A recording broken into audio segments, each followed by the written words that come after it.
Bali Christmas ngayon, gagawa si Commander Bawang ng ng menu niya. Yung specialty niya na Ubi Halaya. Ano lang to, homemade na tong Ubi Halaya ni Commander Bawang. Ito naman, yung ubi, ilaga muna. Tapos paglagyan ng after ng ilaga, i-blend. Mamaya, i-blend ni Commander Bawang to. I-blend niya mamaya yan. Kita natin. Para maging pino yung yung kalalabasan.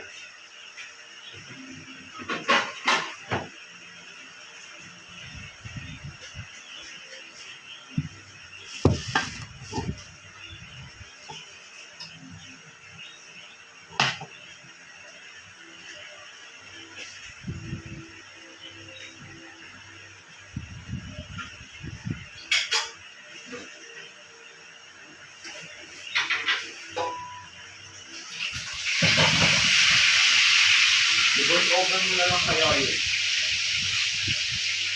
Hindi na ang direct feeder. Voice over mo na.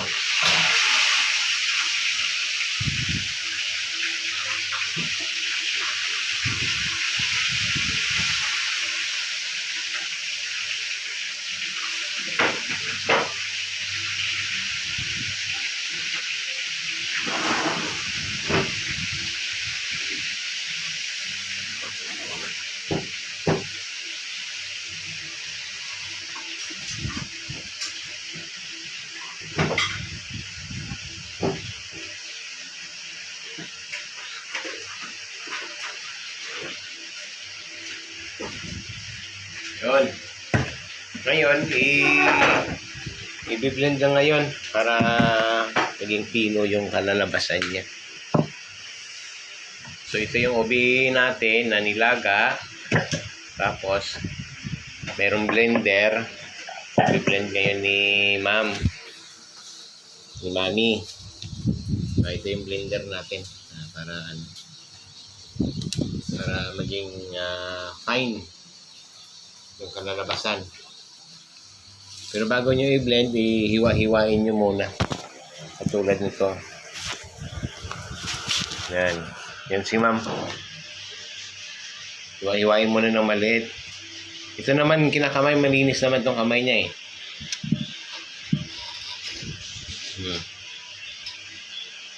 Yan.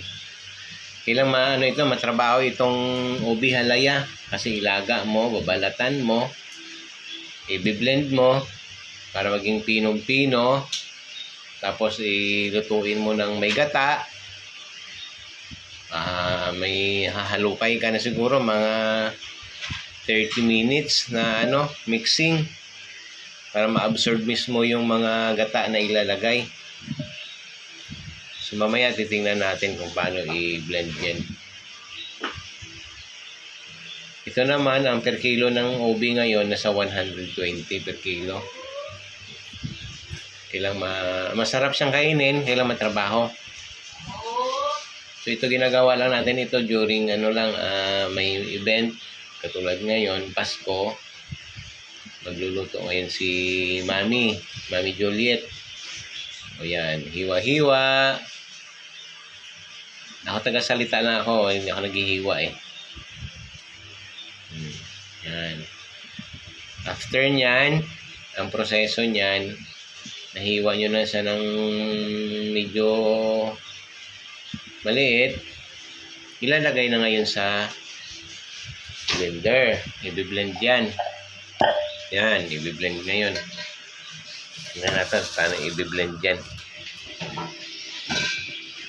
Para maging pino siya.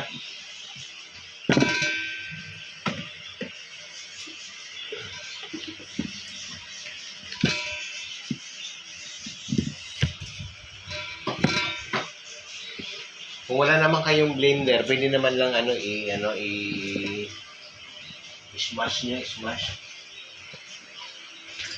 Pwede naman siya. Pero ito para madali kasi meron naman tayo dito. Gagamitan natin ng kailan magastos sa kuryente. Yan. Ganyan lang. After nyan, yan, nilagay natin. Tapos ngayon, okay na, switch ko namin. Try it. Yan, yan lang. Para mag-pino siya.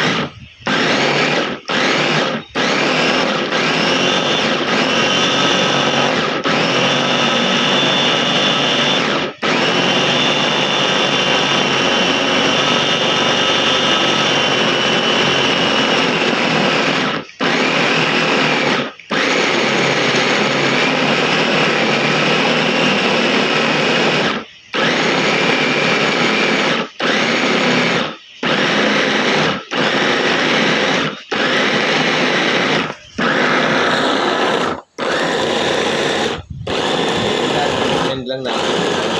Pino yung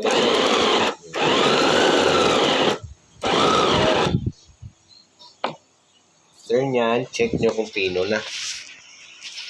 So, kung pino na siya, pwede na.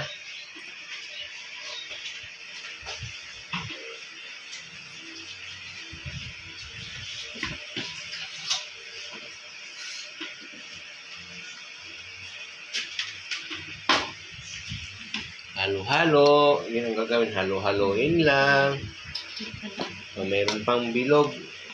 Ulitin kasi mayroon pang nakitang nabilog pala. So, ulitin natin yung proseso ng pagkulo. Grind.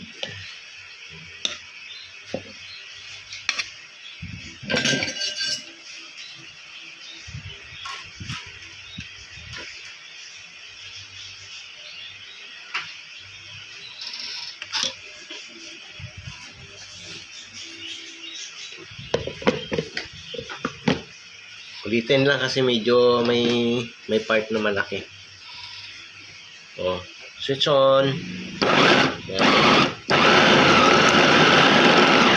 Gawa. Mahina, lakasan mo kasi. Bawasan mo man. Masyado marami. Bawasan mo kalahati mo. Ulitin lang proseso. Babawasan kasi medyo puno na yung natin, ito inayin ng motor. O, bawasan ng kalahati. O, try mo ulit. Yeah. Kasi loaded siya, overload. Kaya kailangan ng may testing pa yun, may pre-test pa yun, kasama yun sa testing. Yan.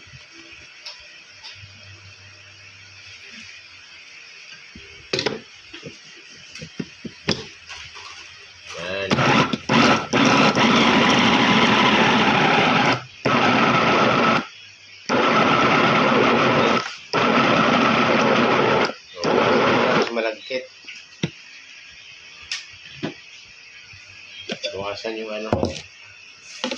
bawasan ulit. Pre-test pa yan bawasan mo kasi. Okay na, mapino na. Pili na siya.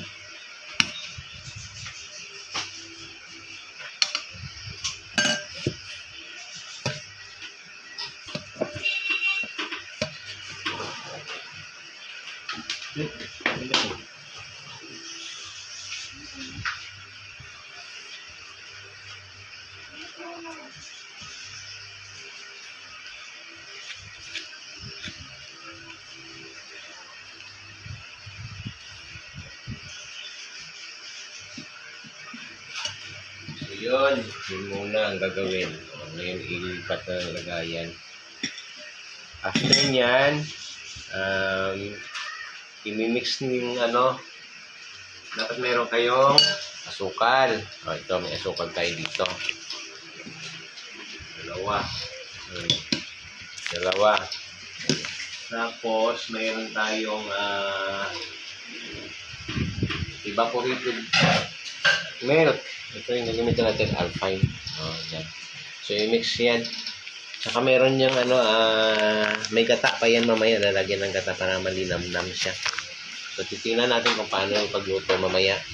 Ano natin, standby muna tayo.